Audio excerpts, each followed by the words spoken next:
where after the federal lawmakers, frowned at the non-appearance of members of the service chiefs to explain the state of affairs in Nigeria's security. Eventually, service chiefs did appear, and they were defending and explaining what is going on in their different agencies, from Chief of Defense Staff to the Chief of Army Staff, Chief of Naval Staff, and Chief of Air Staff, and the Inspector General of Police all appeared before the federal lawmakers today. They were making demands and also asking for support in ensuring that Nigeria is safe. Allow you to listen to some of them.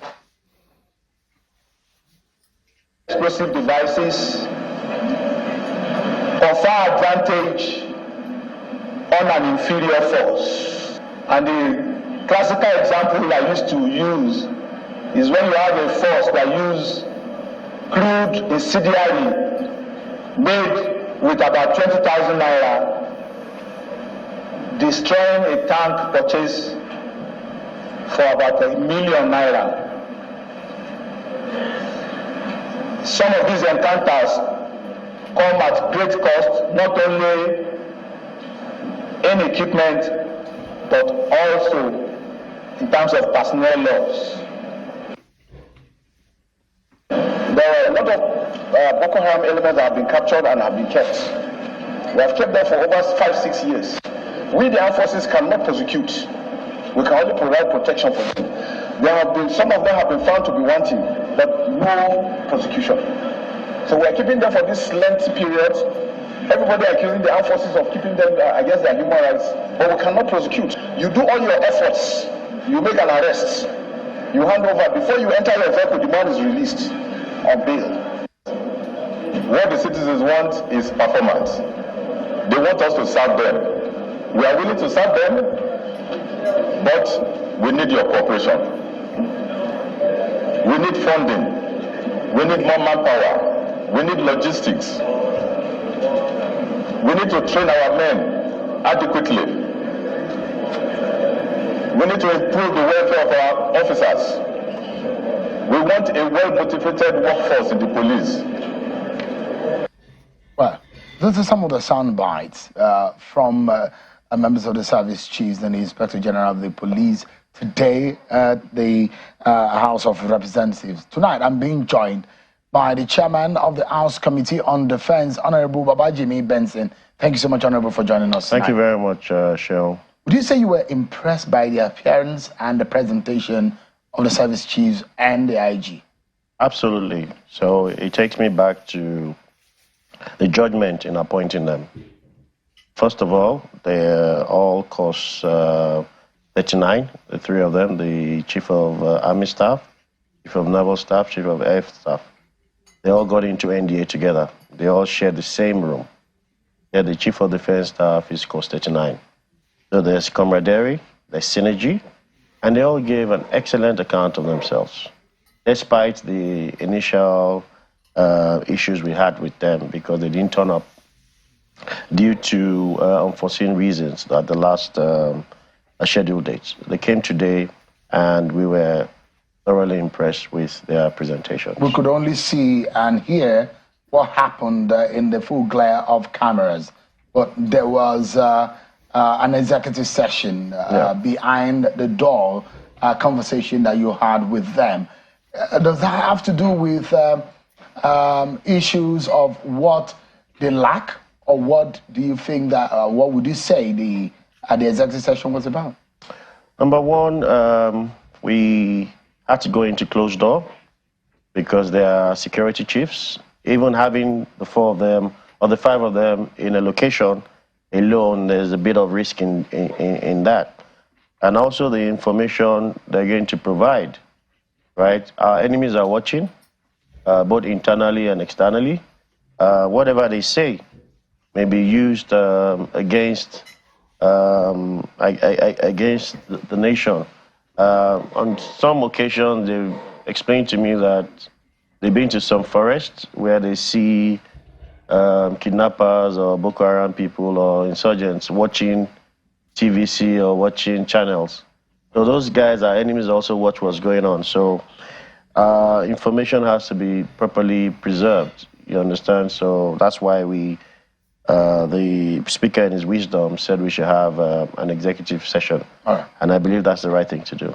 I was laying a premise on the past summit, lessons learned.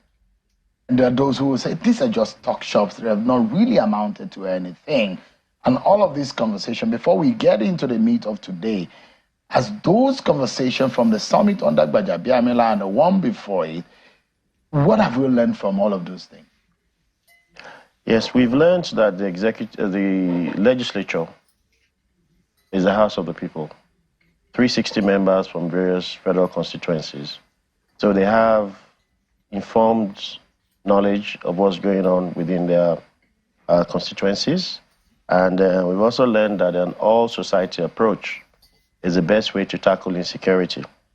So over the years, resolutions have been passed, reports have been written to the federal government, and I must tell you that majority of those reports have been hearkened to, which informed why there's synergy, why we are able to accept the supplementary budget and pass it in record time. So there is a symbiotic relationship with the legislature and the executive when it comes to security issues. Now, let's go to today's engagement. They made some very, very, very far-reaching demands. For example, in terms of personnel, is the country able to now engage new personnel? 190,000, that's what the IG says he needs, the number of police officers that he says he needs. What was the response of the House to him today? So there are two ways you can look at it. If you hire 190,000 personnel, it means you have to create you have to build barracks and all other infrastructure to support the 190,000 recruitments. The other way we can look at it is the limited amount of policemen we have. Can we adequately equip them with technology, with infrastructure, both software and hardware, to make them more nimble? So that's the discussion we're going to have post today. Either recruit more or either invest more in technology, right? But no doubt, we've also come to the conclusion that the armed forces are not trained for internal security issues. The armed forces are trained to shoot in the head and the heart, right? So the real is the police or the civil defense team that are supposed to be doing internal security.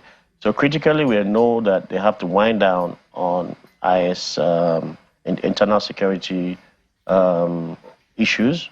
So the police have to ramp up as well in recruitment and in purchase of technology. That was an agreement we all reached today. What did the House agree, and what was the takeaway? What do you think that you were going to do immediately for these men who are making these demands? Yeah, the takeaway again is that the envelope system we're using to fund the armed forces and the police is inadequate. Yeah, no country funds its budget based on an envelope system. So we've also agreed to initiate bills that will set up an armed forces trust fund. Yes, whereby we'll find an alternative way of funding. We have issues. So anytime there are issues, you find out that insecurity goes up. We have issues from good governance is coming to be. Unemployment issues are there, and all that exacerbates insecurity. So we're trying as much as possible to find ways of mitigating what's going on. So non-kinetic means have been proposed. That is, we thought of ramping up urging the National Orientation Agency to be more proactive in reaching out to Nigerians and selling hope to them. We also talked about power. Thank God our president is in Germany now. We heard the ambassador speak about the Siemens deal. You know, our country is hovering on about 7,000 megawatts. If the power deals can come through, right, we ramp up to about 20,000 megawatts, it will throw up the economy to more jobs, more opportunities, and more hope, more employment. GDP is currently about $500 billion with enough energy, he said, by first quarter. The non-kinetic solutions will come to bear, and that insecurity will be less. So, yes, there's a need to pump more money into security, and the biggest military funders in the world are the big boys. Mm-hmm. Your United States, your China, your Russia, they're the ones saying as the world powers. But again, the question is, all in this country, I mean, just recently, one of the military chiefs in China is being prosecuted for corruption on procurement on military gears. But in Nigeria, there are those who have raised eyebrows about procurement and the manner in which monies are being spent for defense and procurement. But is there some kind of audit going on in the manner in which this money is spent? There are those who have come up with research to say this money that are being taken and by corruption out of the military is being used to fund Boko Haram. I don't believe that's true. I'll give you an example. We just passed a supplementary budget of about 600 billion naira. If you convert that to dollars, that'll be about $600 million, right? That can buy, that would only buy a few gadgets in the present state of the world. And in buying those few gadgets, you're competing against other countries who want to acquire same equipment. There's a war going on in Russia, Ukraine, Israel-Palestine war. So everybody is chasing hardware equipment that are not existent. So I don't believe that monies are evaporate, like you said, because military procurements are also done by LCs. LCs are open. The government has encouraged government-to-government transactions. So I believe those disappearances are few. There are those who are being in charge of our military, Honorable, that are being prosecuted because of monies that are being budgeted for military procurement. Let me give you instance, because my question has a premise and I have a background and I have a support for it. So Transparency International, some years back, around 2017, 2018, had come out to say they found that Nigerian military officers and politicians in some elite have enriched themselves by diverting money that was spent to fight terror.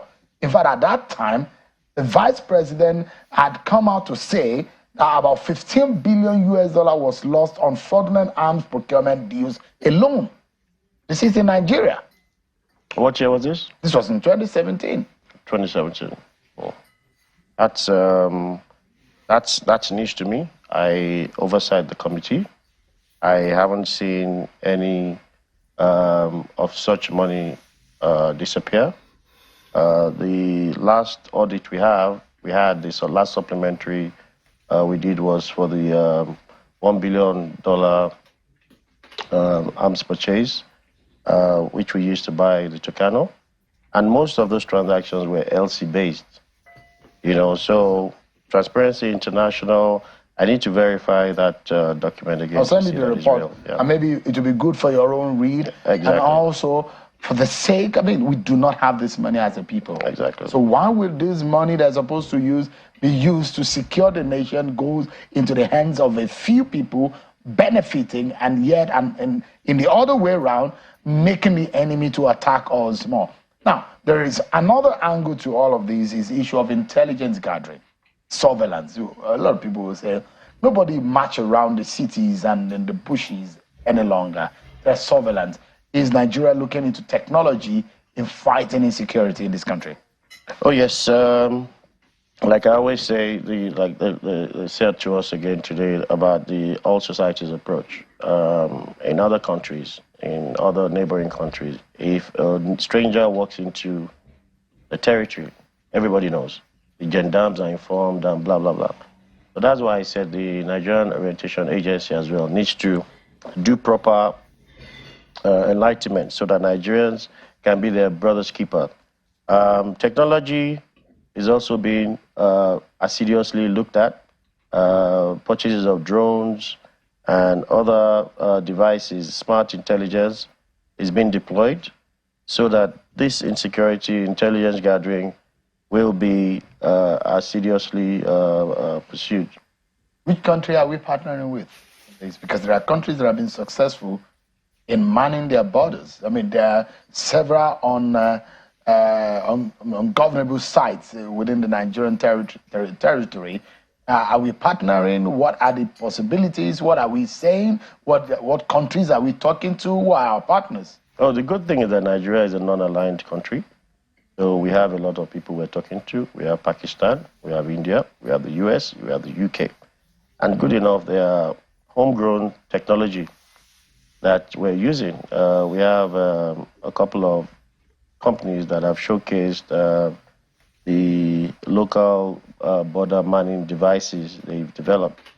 Good enough, Mr. President is about to sign the DICON bill. That will also give teeth to our homegrown solutions to addressing these issues. Interesting. So, in all of these, what did the service chief tell you about the major gains since they got appointed? Yeah, there are a lot of gains. They spoke about the local lessons learned. They spoke about local Nigerian companies doing great things. They spoke about purchases they've made from local Nigerian companies. They spoke about Profos. They spoke about some other Nigerian companies that they patronize them from helmets, they patronize them from bullets, body shields, hardware, software, and things like that. Border manning devices and co. So the lessons learned positive. That is ongoing. We also spoke about the great thing that the Army engineers are doing in fixing the hardware when the imported hardware. So we're gaining, and very soon, with the signing of the DICON bill, lessons learned will also be exported very soon. I mean, Nigeria has spent, for those who have calculated, I don't have the exact figure, but spent quite a reasonable amount of money in fighting Boko Haram. Those who believe that there are perhaps other ways other than boots on the ground and bullets in the air to fight these elements. And perhaps psychologically, there are other ways that have been suggested, alternative measures that they have thought about in addressing some of these challenges, security-wise. This question again? Did they come up with alternative means of fighting other than the usual military? Yeah. We spoke about non-kinetic. Kinetic is the fighting. Non-kinetic are using soft issues, the soft power, orientation, indoctrinating, de-radicalizing them, education, power. Would that work good governance in the Northwest, for example, where we see banditry? It will work because, like we always say, that nobody wants his or her daughter to be a bandit or a Boko Haram. The causal effect is lack of hope. If there's hope, there's good governance. If there's education, there's healthcare. If areas that are ungovernable become governable, yes, this will fizzle out. Show me a country where there is insecurity. You will see issues with struggling with governance.